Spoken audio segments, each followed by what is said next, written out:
through, at least. And that's why I think it's important to pursue very vigorously that legal action. It's also important to know that nobody else is going to suffer the same. I think that when something like this happens to you, you realise that you've got to cope with it and get on with it and try and find a way of dealing with it. But you hate the thought that the information that's given to people hasn't changed, and that other people are going to go through it. And there's a sort of a helplessness and an anger associated with that, which makes it harder. Sure. By last spring, concerns about Lariam were growing, particularly following the MASTA study. So it was decided to hold an emergency meeting of the advisory committee. The experts came together again in London on March the 25th. In the past, it had been possible to achieve a consensus despite the differing views of the experts. But this time, it was going to be much harder as strong views were being expressed about the side effects of the drug.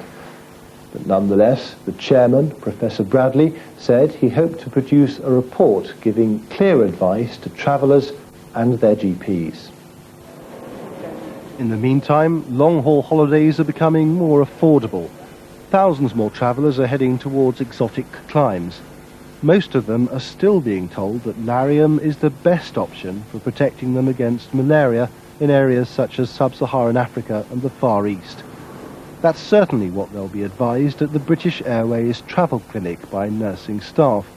They can't actually prescribe Lariam, as that can only be done by doctors, but they do recommend the drug on the basis of medical advice from MASTA.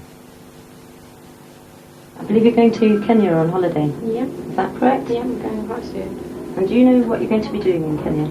Staying in a hotel for about 10 days and doing a 4-day safari. There is a very serious and increasing risk of malaria in Africa as a whole. So we do need to discuss specific prophylaxis and find one that you're happy to take and it is suitable. Okay. Now in Kenya, the first product of choice is called Lariam, which is Mefloquine. Okay. Now, While Lariam is the first choice drug, they're now at pains to point out there are alternatives. They also take a detailed medical history before recommending the drug. Are you allergic to quinine? They also explain the traveller could experience side effects. It's then left up to the client to decide. I'd just like to draw your attention to some of the possible side effects that have been experienced by some people.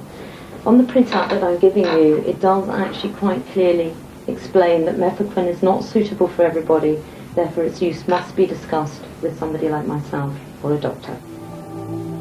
But although Lariam remains MASTA's first choice, its own medical advisor has some reservations about taking it himself. I would take Mefloquine if I was persuaded that the risk of malaria was sufficiently high and that the drug was really the only one which was going to provide significant protection. I have to say that personally I think I would probably tend to go for doxycycline in many of the areas where Mefloquine might be used. But it's a difficult question to answer. I can see why you're asking it, and I think it is difficult. I do find it quite difficult sometimes advising the use of Mefloquine quite so widely. So even the experts are left facing dilemmas over which malaria drug to recommend. What everyone's been waiting for is clear advice from the top. So what's happened? Well, even though the emergency meeting of the committee was held a year ago, so far there's been no report and no further advice. As a result, Lariam remains the first choice drug despite this mounting controversy, and everyone from doctors to patients is left in limbo. Back at the Action Group, they want to know why the Malaria Advisory Committee hasn't reported back.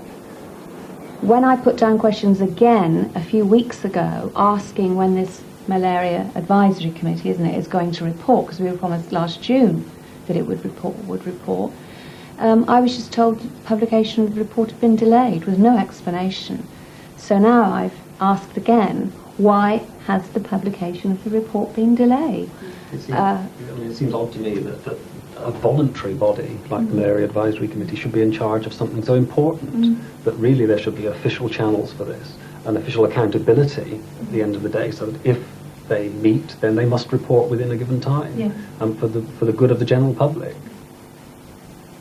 Well, I think the delay certainly is causing great confusion in the minds of prescribers. General practitioners don't know what to do.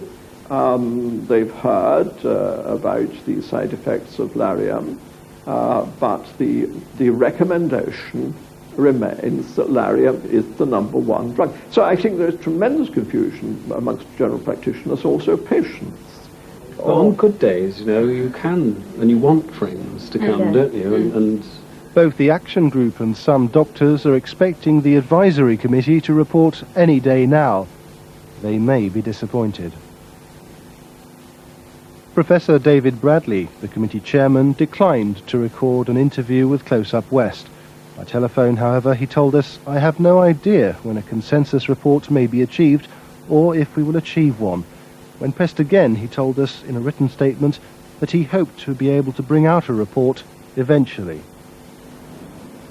4 days after the action group meeting, Ben Oakley suffered a serious relapse, again experiencing severe panic attacks and palpitations.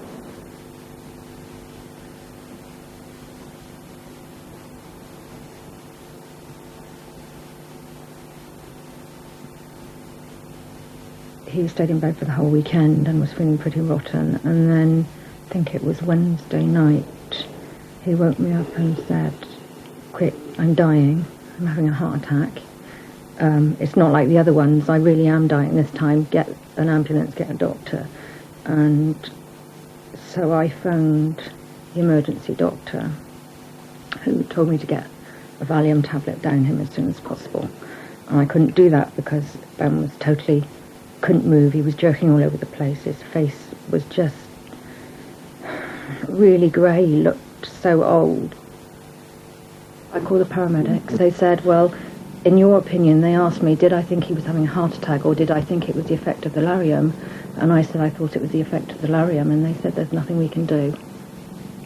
And they tried I put the phone by his ear and they tried to talk him out of the panic attack, but it didn't work. I just had to spend most of the night rubbing his neck and shoulders with this aromatherapy massage thing that helps a little bit, and just talk to him all night, telling him this isn't really happening, you're not, this is not you, this is the drug that's done this to you. You will be better, you're not dying. Because he thinks he was dying and he wants to die, and I don't blame him. When that's happening, I think you might as well be better off dead. I mean, it is an absolute living nightmare.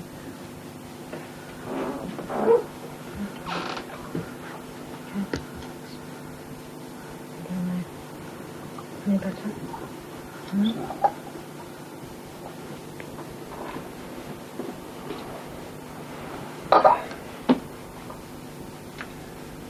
thanks.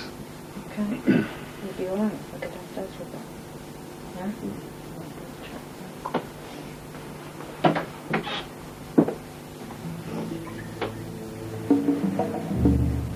For travellers, the situation remains confused.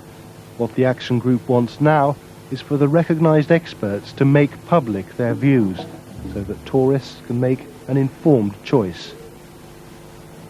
As to the group's claims about what Lariam may have done to their lives, that will have to be resolved in court, and it could take years.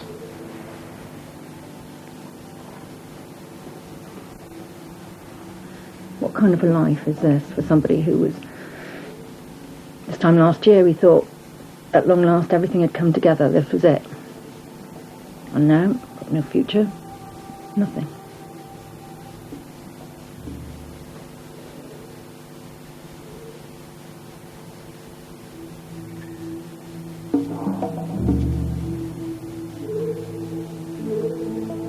Call now on 0345 665555. Are we prepared enough for the potential dangers of foreign travel?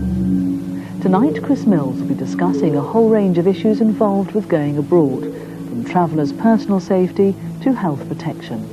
Join him for Voices of the West on your BBC local radio station.